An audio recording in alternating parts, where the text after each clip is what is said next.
And welcome to the X Zone, everyone. I am Rob McConnell, and for the next 4 hours, I'm your host and your guide as together we cross the time-space continuum to this place that I call the X Zone. It's a place where people dare to believe and dare to be heard. It's a place where fact is fiction and fiction is reality.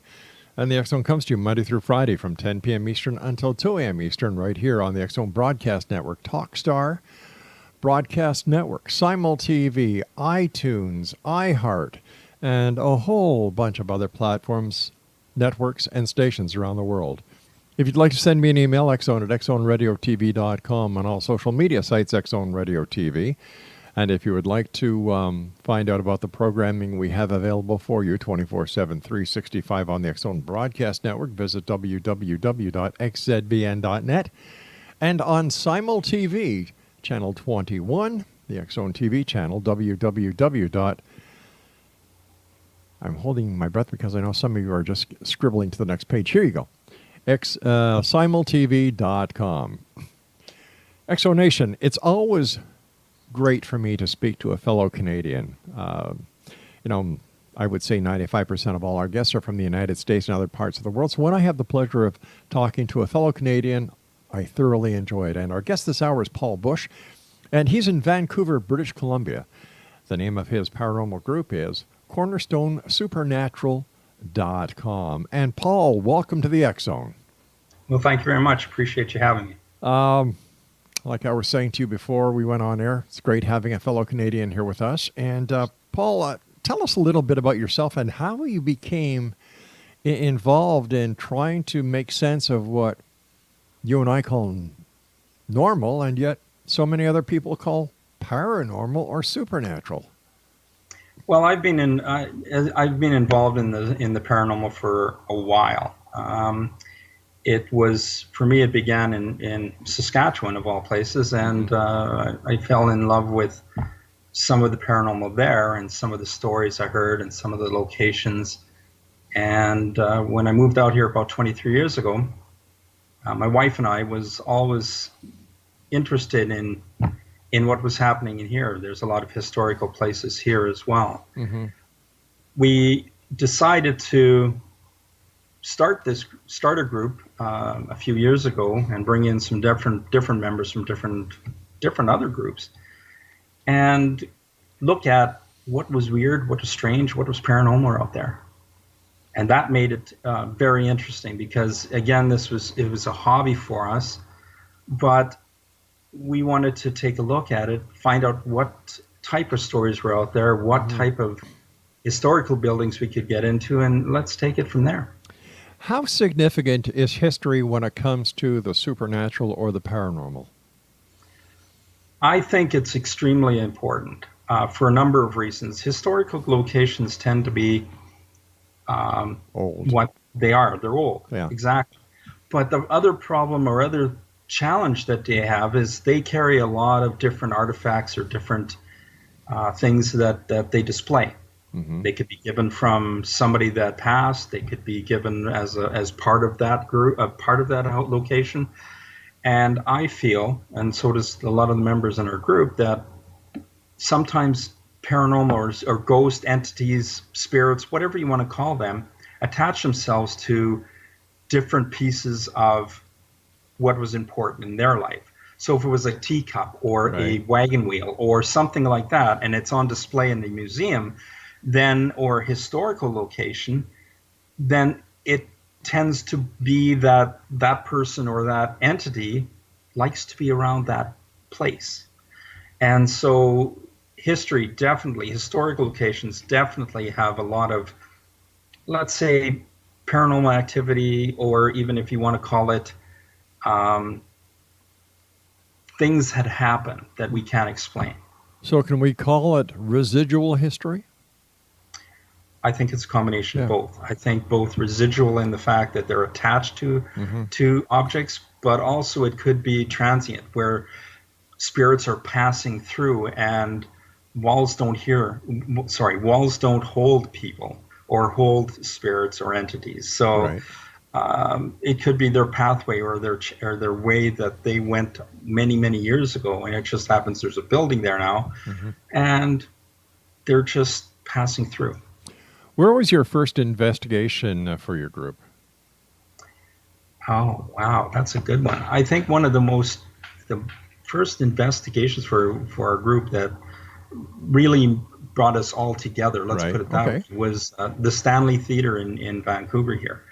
And it was, it's got its own ghosts. I mean, the Stanley Theatre is well known. It's a historical location. It has three spirits that want to be there.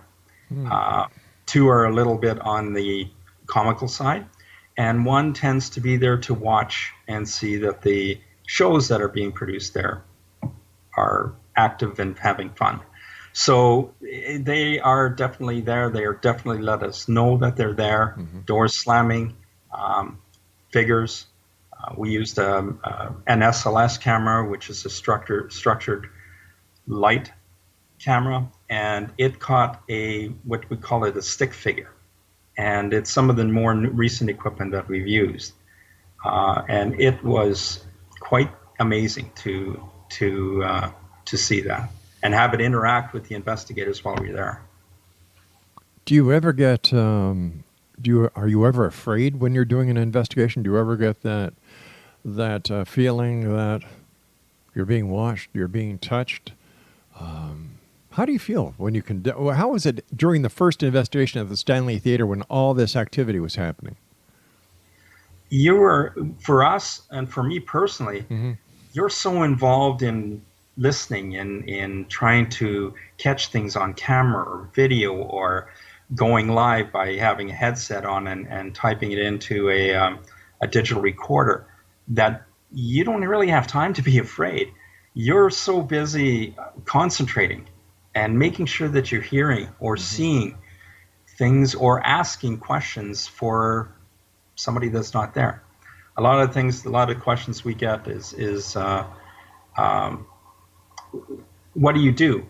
And it's like the most common answer we give them is, well, we sit in the dark and talk to people that aren't there. And that's true. It's a favoritism that you need to try to explain that to somebody that doesn't know that. It's not like on TV shows and that where something's going to come out of the wall or something's going to be after you. It's more that like 99% of the time you're not getting any interaction or anything at that time, but it's that 1% that's really, really interesting. The other 99%, you're listening to recorders, you're going over video, you're going over photographs, you're trying to make sense of maybe something that you heard in the theater or in the historical site. So it's not all fast paced. Yeah, it is. It's not because if you're doing a video presentation for a show or anything like that, you're not there for 2 or 3 hours. You're there for a long amount of time. So you're tending to try to get all of your ducks in a row in a very short period of time. So how long would the average investigation take you and your team?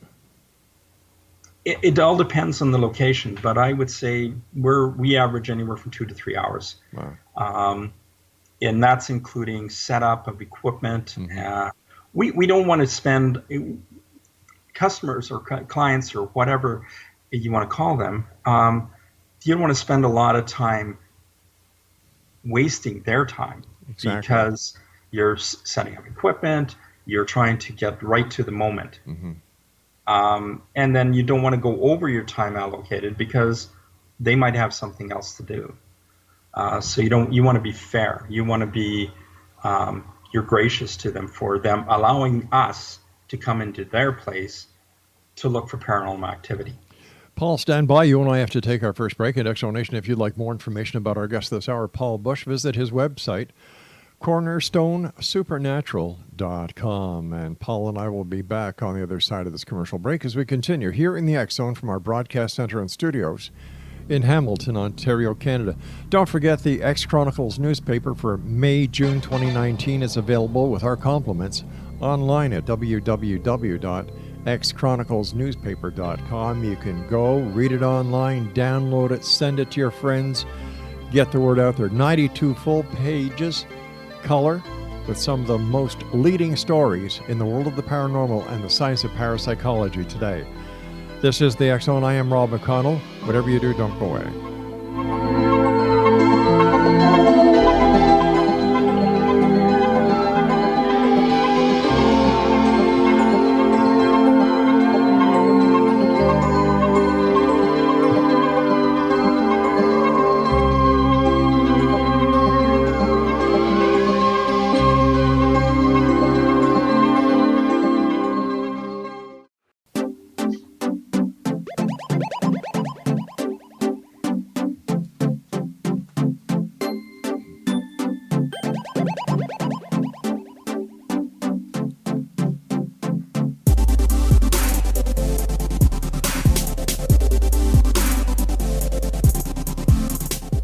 Explanation. Paul Busch is our guest this hour. www.cornerstonesupernatural.com.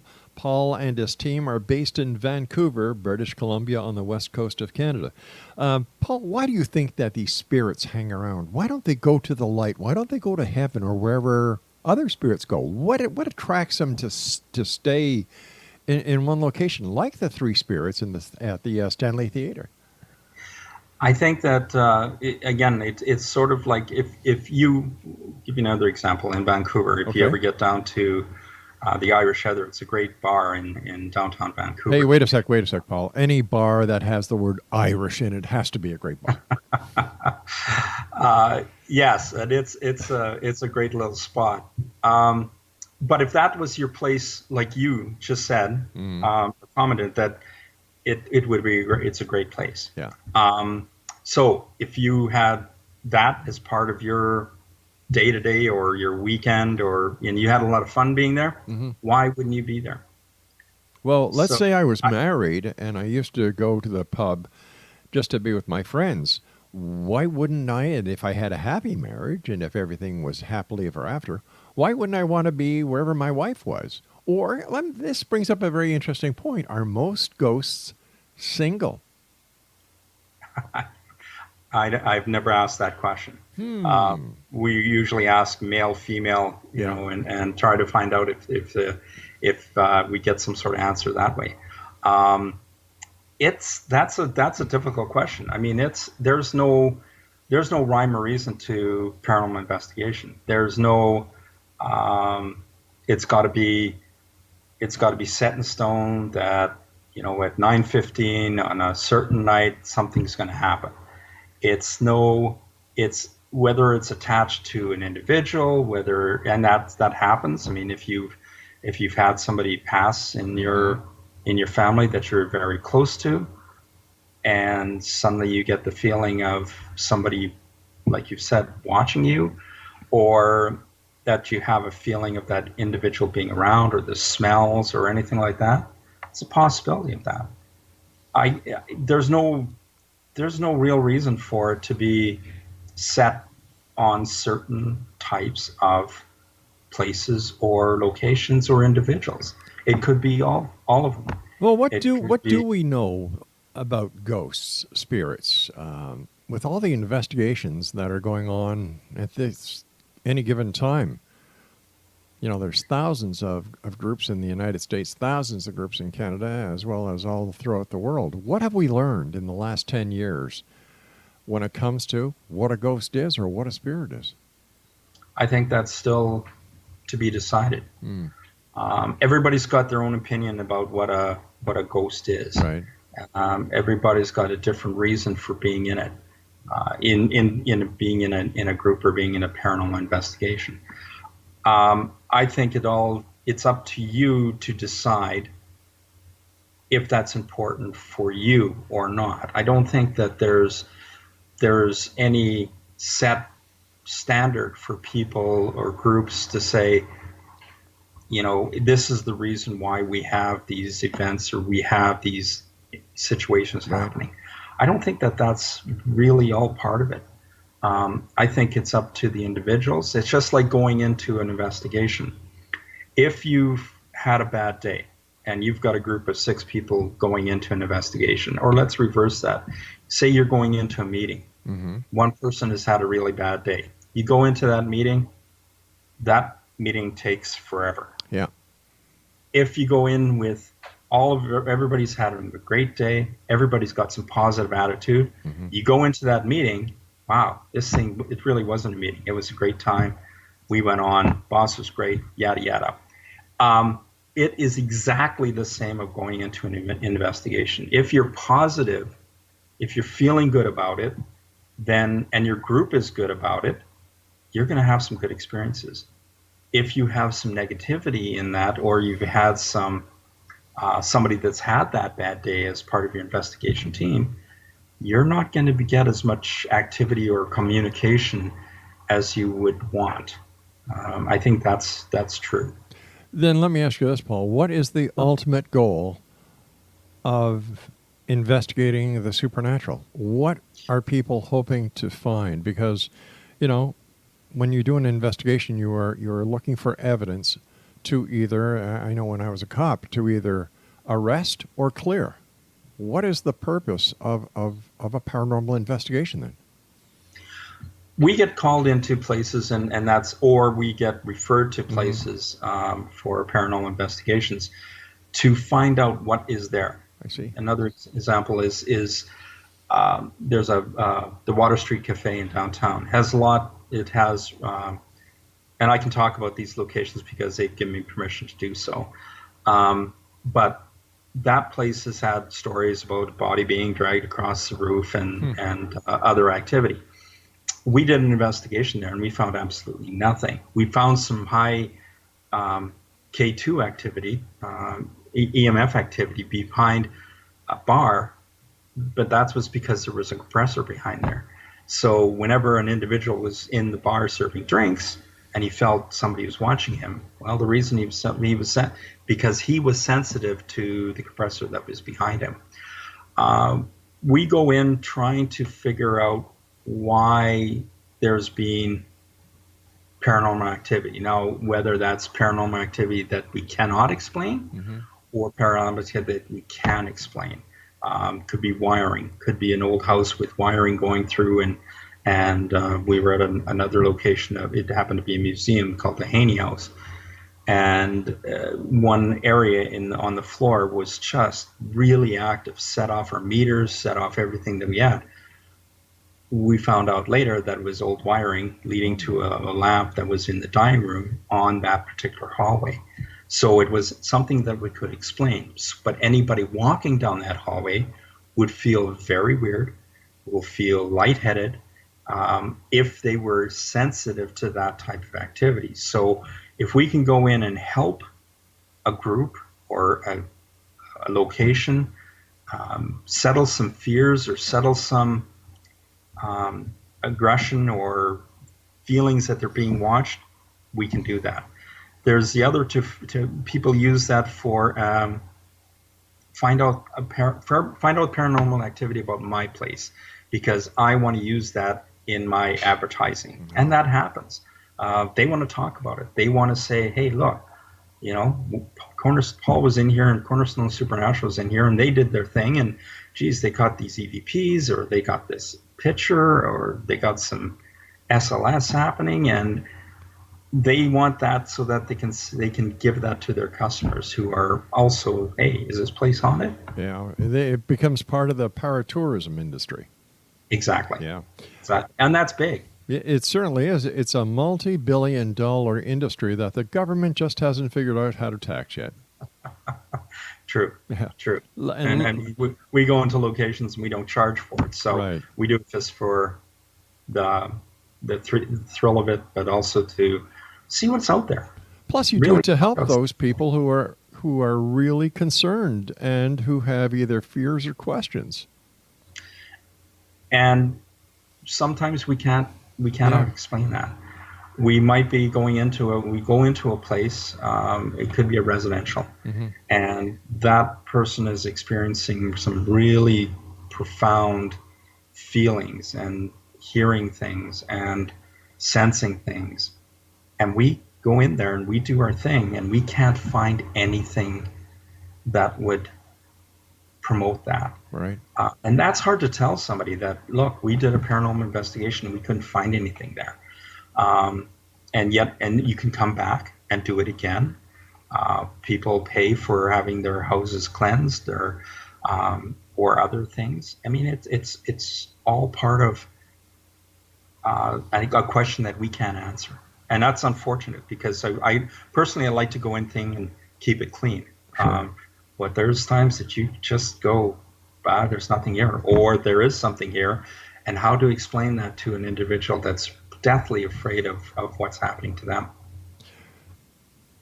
Do you or your group do you see an increase in demonic presence, or do you think that the demonic aspect of the paranormal supernatural is being used as a way to enhance paratourism? Personally, Yep. I've never come across something demonic.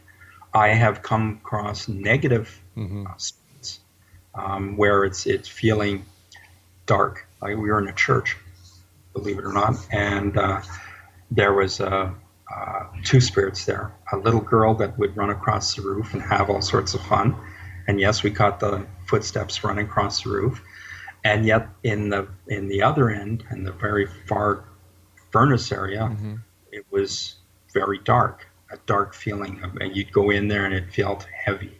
The air felt heavy, but there was nothing in there that would electrical wise or anything that would equipment wise. We couldn't get anything that would justify that. So, but I've never come across anything like that. All right, Paul, I hate to cut you off, but Yeah. I've got to take my news break at the bottom of the hour. And Sure. Nation, Paul Busch is our special guest. He is in Vancouver, British Columbia, on the west coast of Canada. The name of his group is Cornerstone Supernatural. Their website, cornerstonesupernatural.com. And Paul and I will be back on the other side of this break as we continue here in the X Zone from our broadcast center and studios in Hamilton, Ontario, Canada. Don't go away.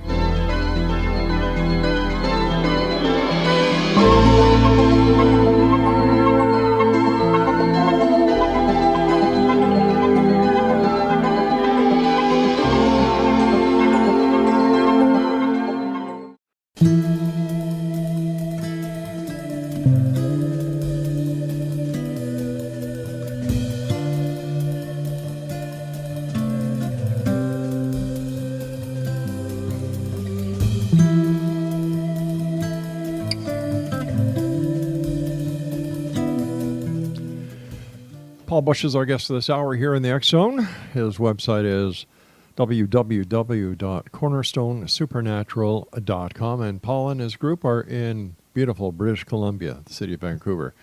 Paul, during the commercial break, you and I were talking about your very interactive Facebook page. Tell us about that and why. And I love the reason why you gave us why it's so important.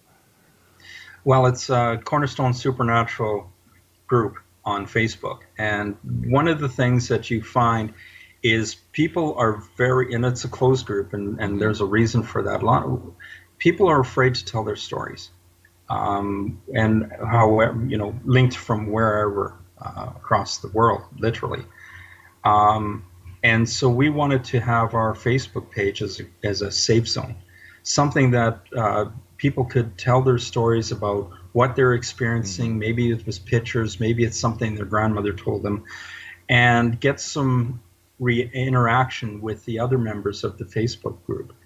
And then whether it's, and again, on a positive aspect, because then it gave them reinforcements or a platform for them to talk about and get some feedback on what they're experiencing or why they're experiencing something. And I think it's really helpful for people that are maybe not involved in a paranormal group or know much about paranormal. And because paranormal is more than ghosts, it's cryptoids, it's the fuzzy man in the forest, UFOs, whatever. It just happens that tends to be most of what our focus on is as investigators. But in the Facebook page, everything's fair game, and so they can tell their story, they can feel safe about it. They can get feedback from people that it might react something or have somebody react in another way for something that they remember that happened to them. And then the conversation begins. How did you and your team members, I believe you've got 18 members on your team, how did you all hone in on your paranormal investigative skills? Well, we've got individuals in our group that from literally people that haven't done it before, to people that have had over 30 years of experience. So we've got a different mix of individuals that bring different ideas and different techniques to the table. And I think that's real important. You can go out to an investigation and everybody's going to have their own way of doing things. It doesn't have to be a set script of how to do an investigation. Very important. You get different ideas, you get different feedback, you get a different flow to an investigation than if you've had something that I'm going to ask 4 questions, then you're going to ask 4 questions, and so on and so forth. And it's a free for all, so to speak, but controlled. How do you, when you go to an establishment or a home to do an investigation, how do you do your benchmark testing to see whether or not there are, for example, microwave frequencies, if there are frequencies or there are EMFs? How do you get the basic benchmark before you conduct your investigation looking for anomalies? Well, when we're going into a paranormal investigation, a couple of the members will go and do a sweep of the place, and that's with K2 meters, with other types of devices, just to see if there's anything that we can justify right off the bat. Others are setting up equipment or getting their places where they want to be, and everybody can do their own thing and get things ready while a couple members are going around. That helps a lot because we can come back to the conversation and say, okay, in this area we're getting extreme EMFs because of, like you said, a microwave, or we've got a lot of restaurant equipment here and it's still active. And because of that, we're going to have to dismiss anything that we get around that particular area. So that's a starting point. We also, we'll come into investigation and we ground ourselves right at the very beginning. We'll say, hey, we're here just to find out a little about you. We're not here to harm you in any way, shape, or form. We're just going to ask you some questions and see if we can, we say Joe's with us, and Joe's with us because he wants to learn about you as well. But if you're going into an investigation and during their grounding process, you address a spirit or an entity that is perceived to be there, isn't that tainting the results of the investigation since you're already going in with a preconceived idea that someone or something is there? We do things maybe a little different. It's important that wherever we investigate, the individual that led us in there or giving us access to there comes along for the investigation. I think that's really, really important. They know that person more, seeing them every day, than us. They don't know us from a hill of beans. And so they can interact and also feel, okay, well, if this person is with them, then they must be okay for me to ask, to answer some questions or respond accordingly. And I think that also gives some ownership to the person that's with us, to the investigation. We could go into an investigation and say, thank you, lock the door, we're going to be here 3 hours, we're going to do our thing, we'll come back to you and present you with whatever. No, that's not what I'm saying at all, Paul. That's not what I'm saying at all. What I am saying, though, is if you enter, once again, I'll go back to the good old police experience. When you enter an investigation with a preconceived idea of how the crime was committed or whether there is a suspect, that is a tainted investigation. So why wouldn't the same apply here to a paranormal investigation when you go in as investigators? Now, when you say, okay, we're here to do this, that, and the other thing, we're not here to harm you. By virtue of saying that, aren't you then admitting that there is something in this investigation, or that you have already predetermined that there are spirits or unknown entities in that location?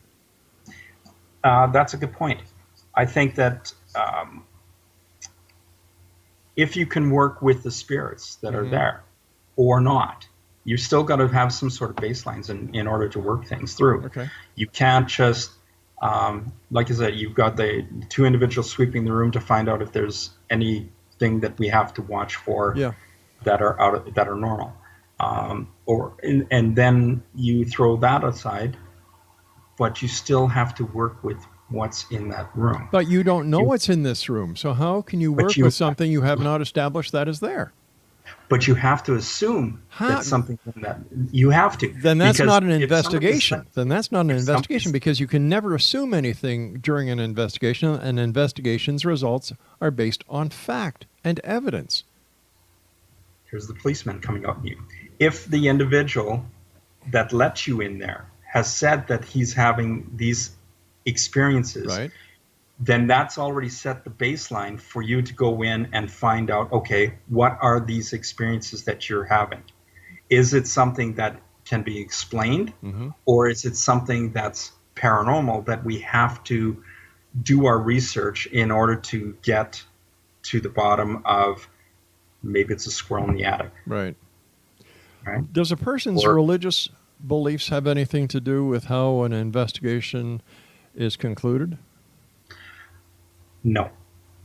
And I say that for a reason, is because in our group we've got people that believe. Yeah. We've got others that don't.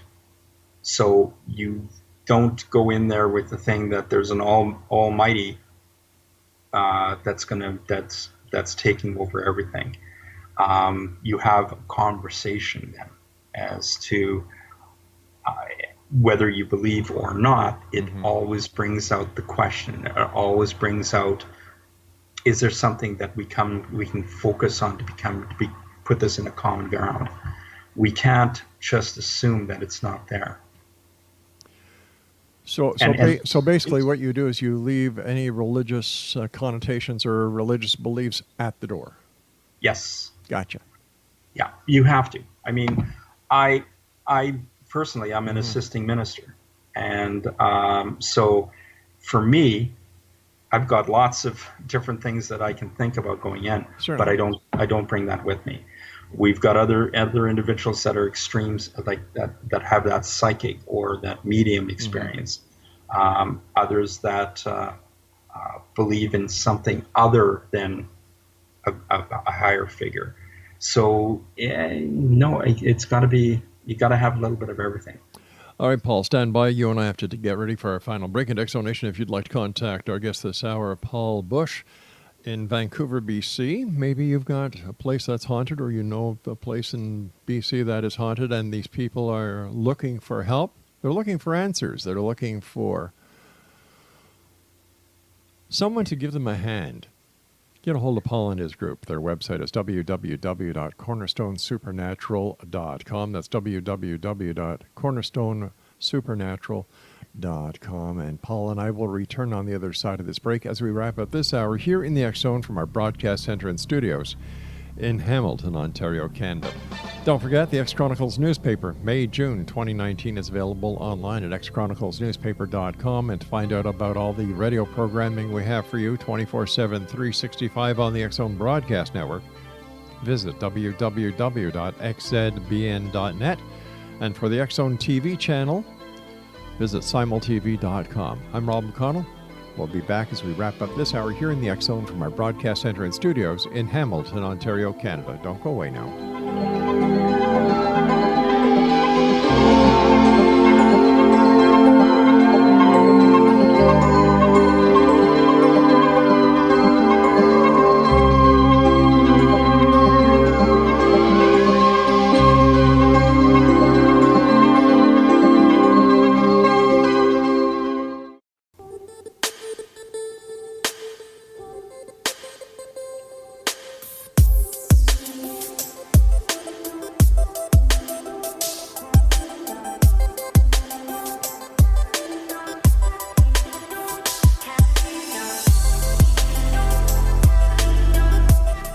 All right, for all of you paranormal buffs, we have some great shows for you on the X Zone Broadcast Network. We have A Different Perspective with Kevin Randall. We have Paranormal Stakeout with Larry Lawson. Some of the other shows include Mission Evolution with Gwilda Wiyaka. We have Connecting with Coincidence with Dr. Bernie Beitman, MD. And we have Know the Name, Know the Genius in You with Sharon Lynn Wyeth. And let me see, I'll just pull one out of the air. Cal Korf and Cal's Corner. For all the information on the X Zone Broadcast Network, visit www.xzbn.net. Paul Busch is our guest. He is the gentleman behind Cornerstone Supernatural.com, and they are in Vancouver, British Columbia. And first of all, Paul, thanks so much for coming on the show.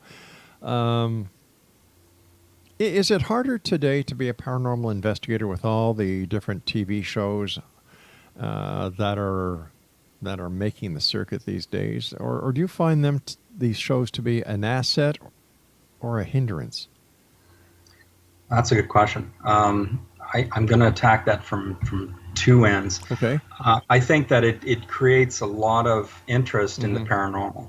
I think that a lot of people think that there's some solidified answers to what is out there. There is, unfortunately, some shows that tend to be theatrical, right. And that's just too bad, because there is a lot of good shows out there. Whether it makes it easier on the other hand, if it makes it easier for paranormal investigators, yes and no. I think that there is locations that we have not been able to get into because other paranormal groups have gone in there and maybe damaged something and created a bad name for paranormal investigators. And that's too bad, because I think that if anybody can get into a location and it's fair, then it should be fair for everybody else.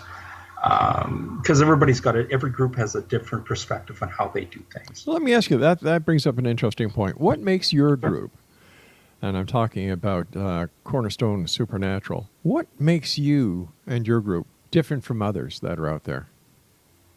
Well, one of the things we wanted to start with is Cornerstone being the foundation of a group. Right. We wanted it to be strong, and we wanted it to be different. It needs something to build on, like the cornerstone of a church. Sorry? Like the cornerstone of a church. Then that's exactly where the picture came from, and I hope you show it. But it did come from a church in Chicago, that picture of the stone. And again, something was built on it. Yeah. Lasted for a long, long time. For us, it's just something that I want that people can feel good about, that people can actually come in and work on and say, I feel good about this particular group because they're honest. They're not charging me. They're not here to make me afraid of what I'm having challenges with. They're here to hopefully answer some questions. And I think, and in a lot of the places, and I'm not saying this as a bad thing, is after investigations, these people that are with us, that have let them into our location, they become friends afterwards. And so when you go back, it's more of a family gathering than it is a paranormal investigation. And I think that's really important. People need to find a comfort in the group that they're working with. And I'm not just saying it's us or anybody else, but they need to feel comfortable. They need to feel that they can tell you a story about what they think is happening, and not be criticized for it, and not feel bad for telling that story. And I think it's really important to go into an investigation, see what's there, talk with the person, have that person come along and actually take part of investigations. I mean, think about yourself. If you've ever been think about back to your first investigation. I mean, that was amazing, right? And it's the same thing for that person coming along, because they get to witness the equipment. They get to witness what we do. They, like I said before, they take ownership of it, and they need to feel all right about the whole thing. They can't just be um, a one and done sort of thing. But what about the old saying about familiarity breeding contempt? Becoming close friends with someone whose location you're doing an investigation on, doesn't that lead to the possibility of favoring one outcome to another outcome? Well, and that's what I say. There's always, you've got to make sure that that individual feels comfortable with, if they want to go with another group, then they can go with Yeah. another group. Just because you're there and just because you're friends with them, Yeah. yeah, they're going to know but if they find that that other group is pushing, or that other group is doing something, like sharing things on Facebook, or sharing things about your investigation when they told you definitely not to do it, then that's really, really important. I mean, it's happened. But isn't it The other also thing, possible that the person may not like the other group because the other group did not tell them what they wanted to hear? and that's true. So One of the where do you things, draw the line? well, I think that it's just like getting back to the familiarity thing. Yeah. If that spirit or individual that's there knows that person, will get. But as we go in there more and more Right. times, there's increased activity. Why is there increased activity? Because they're getting to know you and how you do things. And we found that. We found that one location that we go into, and it's a historical building, and every time we go in there, we get more and more reaction, more and more interaction with us, and it's becoming more and more fun.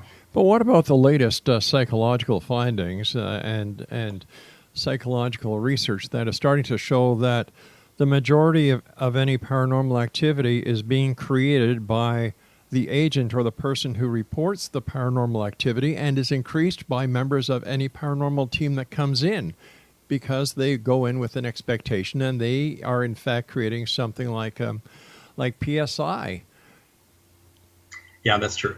And unfortunately, there is groups out there that will do that, and that's just too bad. And say what the person wants to hear. You've got to be in your own space or with your investigators. You've got to be comfortable enough to tell the truth, to say that yes, we found this, or no, we didn't. Or you were there and you heard that, but we never caught it as actual physical evidence. Okay, and this brings me back to what I was saying earlier. You go into a place and you show respect, talking to the spirits, telling the spirits that you're there to help, you're not there to hurt, and so on and so forth. How can you say at the end of an investigation, well, there's nothing here, when at the very beginning of the investigation you acknowledged that there was something there? You're assuming that there is something there, either that because somebody has said something. So you can't for us, we cannot go into a location and not assume that there's not some sort of paranormal activity there. But if you go in and the assumption is there that you are, by the very idea that you give this respectful acknowledgement to spirits or ghosts when you start, prior to the investigation, how can you legitimately say at the end of the investigation, there is nothing here? Aren't you just contradicting yourself? Well, that's a good point. I think that it's sort of like giving paranormal Miranda rights. That you're there to try to talk to something that's not there. You're hoping that if you do catch something, at least you made that acknowledgement at the beginning. We also at the very end, then we said, we say, stay here, don't come home with us, because we don't want that if there is something there, we don't want that attachment coming with us. But wait a sec, hold on here. Now you've got me totally confused. At the beginning, you acknowledge there might be something there. At the end, if there's nothing there, you say there's nothing there. But before you go home, you cleanse yourself just in case there was something there. Because you don't know if it's your first time in that location, and you haven't caught anything, that doesn't necessarily mean that you have not caught something on your equipment. So when you go home and you go through all of your evidence and suddenly you're hearing that knock or that bang or that click or something like that you cannot explain, then at least you've protected yourself in that regard. All right, Paul, I want to thank you so much for joining us tonight. And our guest this hour was Paul Busch from Vancouver, British Columbia. And I'm telling you, X-Zone Nation, I'm a little confused here. You walk into a place, you acknowledge to the spirits that you're there not to harm them, that you're there to help, whatever. You do an investigation, and you come to the end of the investigation, and you say, well, there's nothing here. But wait a minute, at the beginning of the investigation, you acknowledge there might be something there, or why would you acknowledge that there is something there? And after you say there's nothing there, what do? You cleanse yourself because there might be something there. www.cornerstonesupernatural.com. And I'd love to hear your comments. Send me an email, xzone@xzoneradiotv.com. I'll be back on the other side of this commercial break as we continue here in the X-Zone from our broadcast center and studios in Hamilton, Ontario, Canada.